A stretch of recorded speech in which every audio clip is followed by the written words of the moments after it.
Hello everyone, welcome back to my YouTube channel, Matt Karit. Sa video ito, ipapakita ko ang iba't ibang solution sa iba't ibang problem related to sa evaluation of function. Kaya manood kayo dito sa video ito. Hello everyone, welcome to my YouTube channel. So our topic for this video presentation is about evaluations of function. So dito papaliwanag ko yung or illustrate ko yung iba't ibang klase ng evaluation ng function para ma-familiarize kayo sa iba't ibang klase ng problem involving evaluations of function. Okay, so how to evaluate this function? We have three functions. A, f of x is equals to 4x plus 1. Then we find f of 2. Then for letter B, f of x is equal to 3x minus 4, find the f of 5. Okay, that is the value of x. Next, the C, f of x is equals to 2x squared plus 5. Then find the x, which is negative 3. Okay, so let us solve these three problems one by one.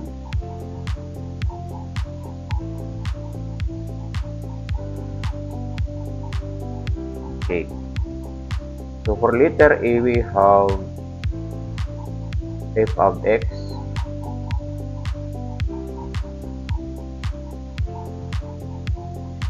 equals to 4x plus 1.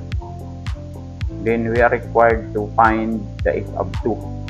So meaning the value of x is 2. We have 4 times the value of x, which is 2 plus 1. Okay, so we'll just multiply 4 and 2, so that is equals to 8, then plus 1. So our answer is equals to 9. Okay, very easy. So next, letter B, we have f of x equals to 3x minus 4. So our value of x is 5. So 3 multiplied with 5 minus 4. Okay. So 3 times 5, that is 15. Bring down negative 4, and that is minus 15 minus 4, that is 11. Okay, very easy. Next, letter C, we have write it here, p of x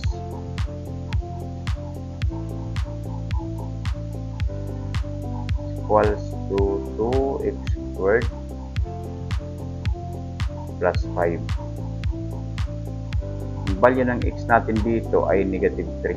So we have 2 times negative 3 squared plus 5. Okay, solve muna natin yung squared na negative 3. So negative 3 times negative 3, that is positive 9 plus 5. Then 2 times 9, that is 18. Bring down positive 5. Then i-add natin. So 18 plus 5, that is 23. Okay, very easy. So that is how to evaluate the functions. So I hope that you learned from this video presentation. Thank you for watching.